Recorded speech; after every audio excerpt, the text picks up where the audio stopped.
Oke. Nggak ikut berenang? Hah? Nggak ikut berenang tuh? Enggak. Oh, tadi ini mau ngapain sih sini? Mau berenang, Mau berenang. tapi kawan kami ngawannya Ikut tes nggak? ikut tes Mau ikut tes apa? poluan. Poluan. Tapi udah bisa berenang nih? Udah. Udah ya. Oh, jadi duduk-duduk sekarang ya? Duduk manis. Kapan pembukaannya? Yang polisi dulu baru poluan. Oh, tapi udah siap nih. Udah. Jasnya udah siap. Sudah. Besi? Sudah.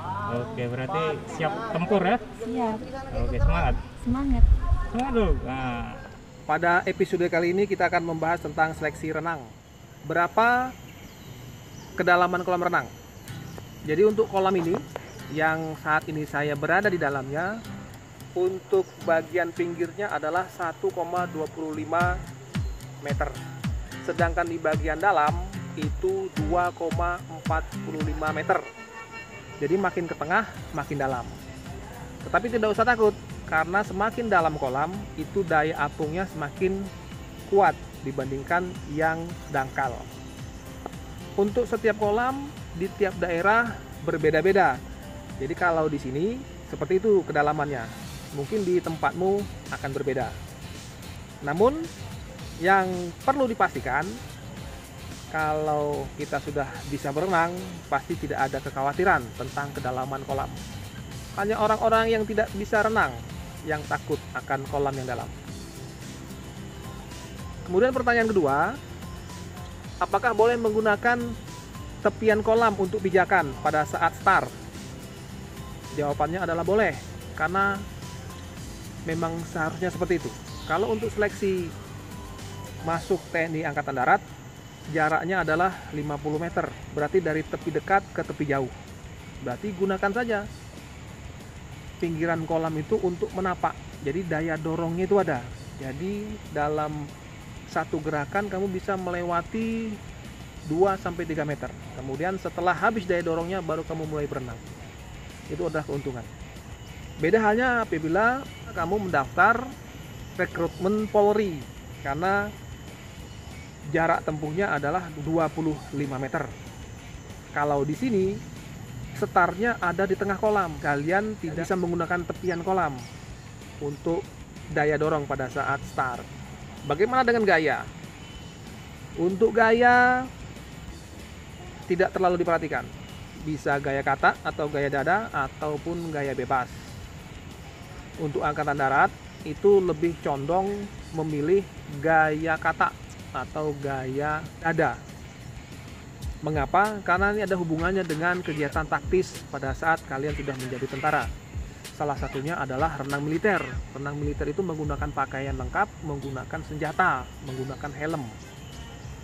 Jadi dalam skenario-nya itu kalian akan melaksanakan penyerangan menggunakan senjata, tapi sasarannya ada di seberang sungai. Jadi mau tidak mau kalian harus melewati sungai itu dengan berenang.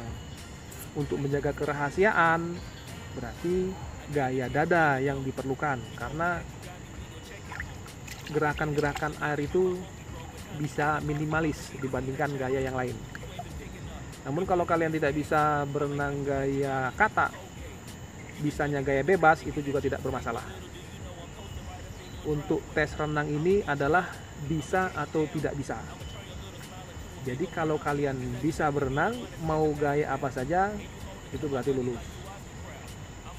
Untuk kecepatan, yang penting kamu tidak lewat dari 2 menit, kalian pasti lulus. Beda halnya dengan seleksi Polri, yang diutamakan adalah kecepatan. Mau tidak mau kalian harus bisa menggunakan gaya bebas. Apakah saya boleh menyelam 10 meter kemudian melanjutkan berenang? Jadi pada saat start, begitu kakimu mendorong, itu posisimu pasti dalam kondisi menyelam. Bisa dilanjutkan sampai 10 meter, boleh, silahkan menyelam. Kemudian setelah itu lanjutkan dengan berenang. Apakah boleh menyelam terus sampai dengan finish? Emang kamu kuat nahan napasnya? Jadi yang dites itu adalah kemampuan renang, bukan kemampuan menyelam. Jadi kamu harus berenang. Kalau pada saat start kamu menyelam 2 meter, 3 meter tidak apa-apa, tapi dilanjutkan dengan berenang. Apakah boleh berjalan di atas kolam renang? Ya kalau kamu sakti, kamu mungkin pendekar, kultivator, bisa berjalan di atas air, ya silakan saja. Tapi apakah lulus? Tentu tidak, karena yang dites adalah kemampuan renang, bukan kesaktian. Apakah kalau tidak sampai 50 meter langsung dinyatakan gugur? Iya, betul. Jadi syaratnya adalah mencapai 50 meter. Kalau kurang dari 50 meter berarti tidak memenuhi syarat, artinya kamu gugur. Karena untuk penilaian tes renang adalah mutlak, lulus atau tidak lulus.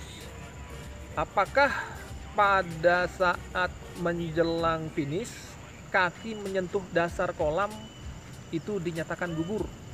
Iya, betul sekali. Jadi kalau kamu udah kehabisan napas, sudah mau tenggelam, kemudian kakimu itu menyentuh dasar kolam, kan di ujung itu, di finish itu tingginya hanya 1,25 meter. Berarti kamu bisa mencuri-curi menapak kaki supaya tidak tenggelam. Itu kalau ketahuan kamu tidak lulus. Makanya kemampuan renang ini harus kamu kuasai. Caranya latih, berlatih, dan berlatih. Apakah boleh berganti gaya pada saat pelaksanaan tes?